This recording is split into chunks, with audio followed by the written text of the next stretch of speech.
मेरे channel A to Z education अड्डा को और इस बेल आइकन पर क्लिक करें फॉर लेटेस्ट अपडेट।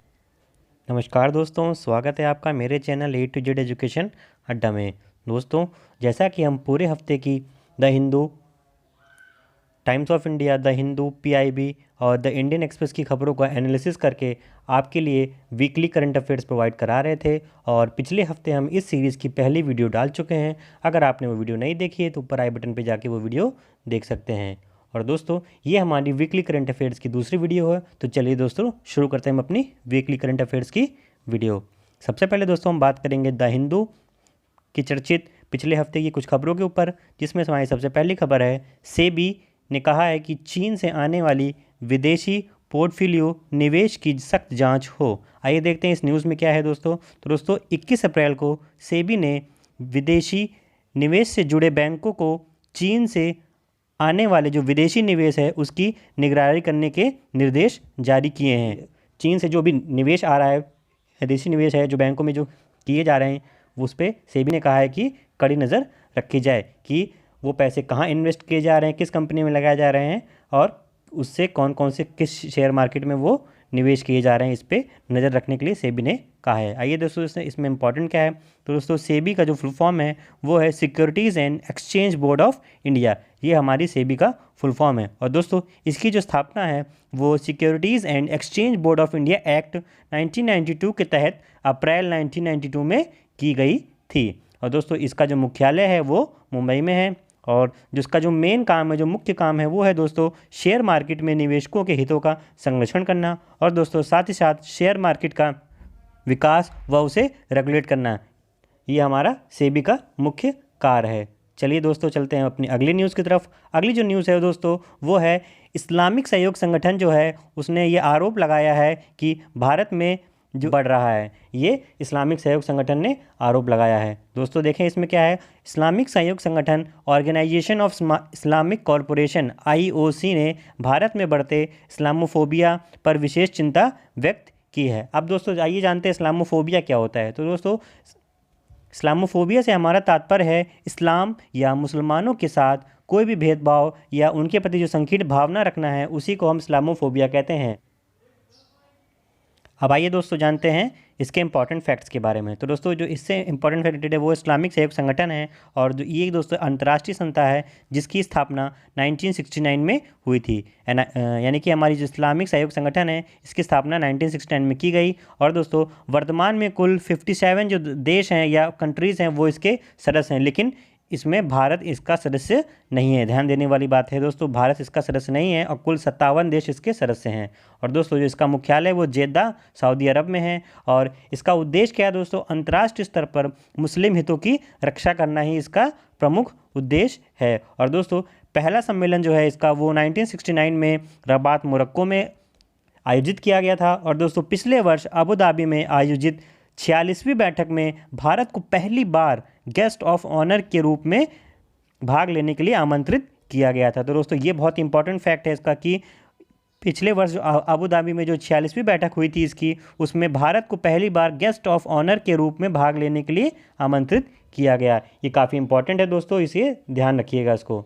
चलते हैं दोस्तों अपनी अगली न्यूज़ की तरफ। अगली जो न्यूज़ है वो है दोस्तों हाइड्रोजन फ्यूल सेल आधारित वाहनों की खरीद से रिलेटेड है। तो दोस्तों, NTPC ने लेह और दिल्ली के लिए हाइड्रोजन फ्यूल सेल आधारित बस और कार परियोजना लॉन्च की है। यानी कि हाइड्रोजन फ्यूल सेल्स पे आधारित वाहनों की खरीद के ऊपर इन्होंने एक योजना बनाई है जिससे जो ग्रीन हाउस इफेक्ट है उसको बहुत ही कम किया जा सके और जो CO2 और जो भी अन्य वायु प्रदूषण की जो गैसें हैं उसका रिसाव कम हो सके। तो दोस्तों, इसमें जो इंपॉर्टेंट है वो हमारा NTPC है, जिसमें इसका फुल फॉर्म है national thermal power corporation limited. ये कंपनी ऐसी कंपनी है जो भारत में सबसे बड़ी बिजली उत्पादक है और यह खरीद देश में अपनी तरह की सबसे बड़ी या पहली परियोजना है कि हाइड्रोजन फ्यूल्स के ऊपर ऐसी खरीद। तो दोस्तों अब जो हाइड्रोजन फ्यूल्स है उससे कुछ अपने कुछ फ़ायदे हैं और कुछ अपने कुछ नुकसान हैं। आइए देखते हैं इसमें फ़ायदे क्या हैं।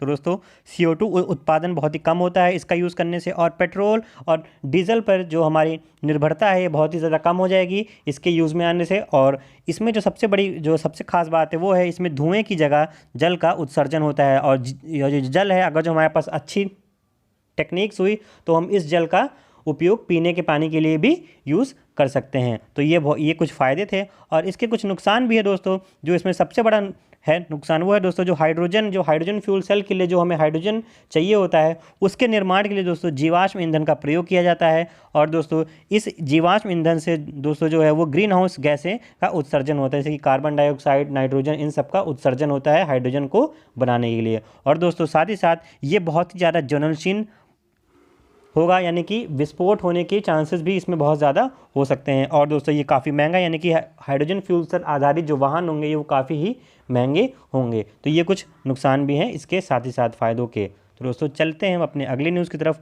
अगली जो हमारी न्यूज़ हम बात करेंगे टाइम्स ऑफ इंडिया और द इंडियन एक्सप्रेस में चर्चित पिछले हफ्तों की कुछ खबरों के ऊपर। तो इसमें से जो हमारी पहली खबर है वो है दोस्तों न्यू डेवलपमेंट बैंक NBD के बोर्ड ऑफ गवर्नर्स की 5वीं बैठक। तो दोस्तों 20 अप्रैल 2020 को केंद्रीय वित्त मंत्री ने नई दिल्ली से वीडियो कॉन्फ्रेंस के माध्यम से NBT के बोर्ड ऑफ गवर्नर्स की 5वीं वार्षिक बैठक में भाग लिया। तो दोस्तों 20 अप्रैल 2020 को जो केंद्रीय वित्त मंत्री हैं उन्होंने नई दिल्ली से ही वीडियो कॉन्फ्रेंस के जरिए NBD के बोर्ड ऑफ गवर्नर्स की 5वीं बैठक में भाग लिया। आइए दोस्तों देखते हैं इसमें खास NBD जिसका फुल फॉर्म है न्यू डेवलपमेंट बैंक। और दोस्तों इससे पहले जो है वो ब्रिक्स बैंक के नाम से जाना जाता था। किस नाम से दोस्तों? ब्रिक्स बैंक से नाम से जाना जाता था। और इसकी जो स्थापना है वो दोस्तों ब्रिक्स समूह के द्वारा ही की गई थी। ब्रिक्स समूह में दोस्तों हमारे 5 देश आ जाते हैं, ब्राज़ील, इंडिया, रशिया, चाइना और साउथ अफ्रीका। जैसा कि आप देख पा रहे हैं हमने आपको यहाँ पे सब लिख के दिखा रखा है। और दोस्तों इसका जो मुख्यालय है वो शंघाई चीन में स्थित है। और दोस्तों भारत इसका पहला अध्यक्ष था, और मई 2015 में ही दोस्तों KV कामत को बैंक अध्यक्ष के रूप में इनको नियुक्त किया गया।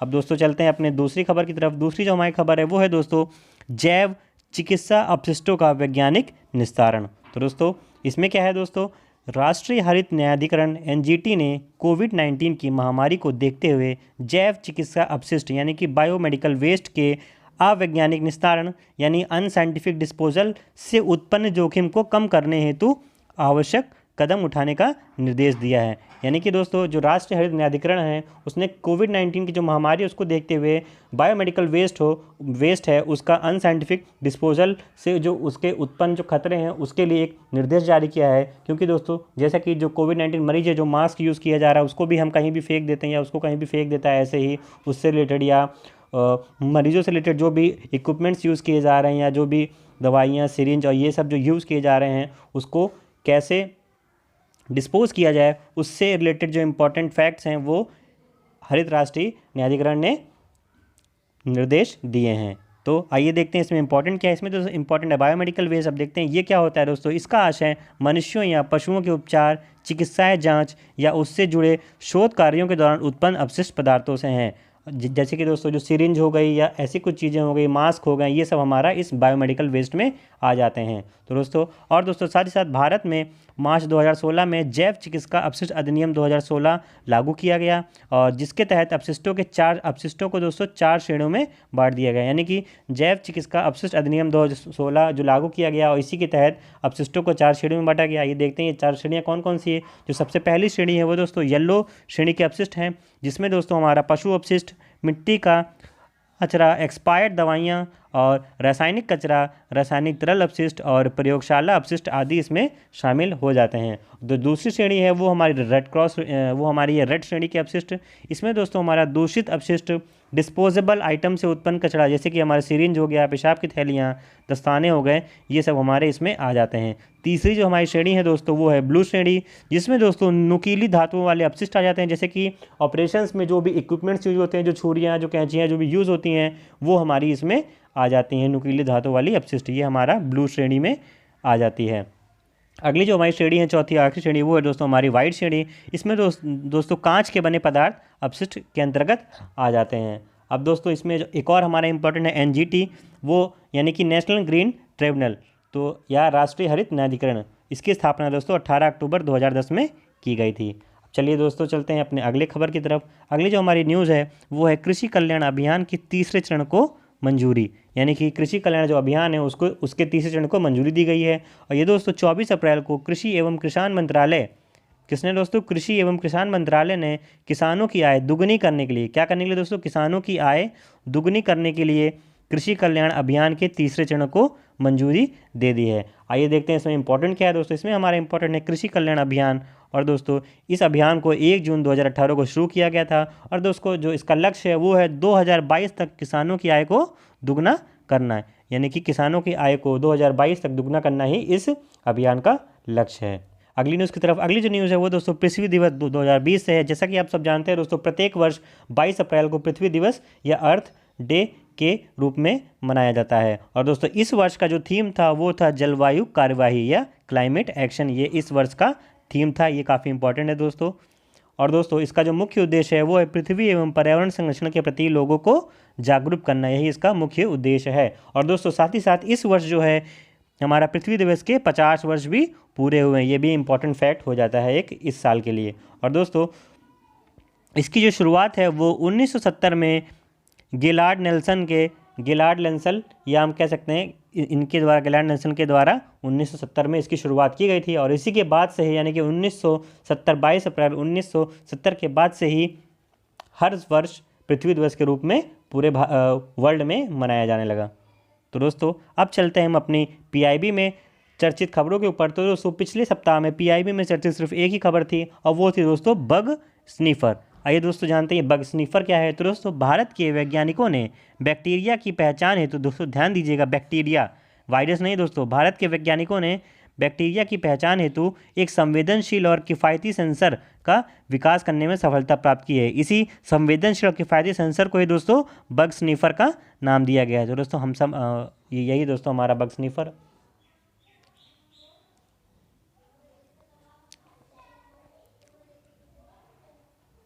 यानी कि दोस्तों बैक्टीरिया की पहचान के लिए एक सेंसर को बनाया गया है जिसका नाम बग स्नीफर रखा गया है।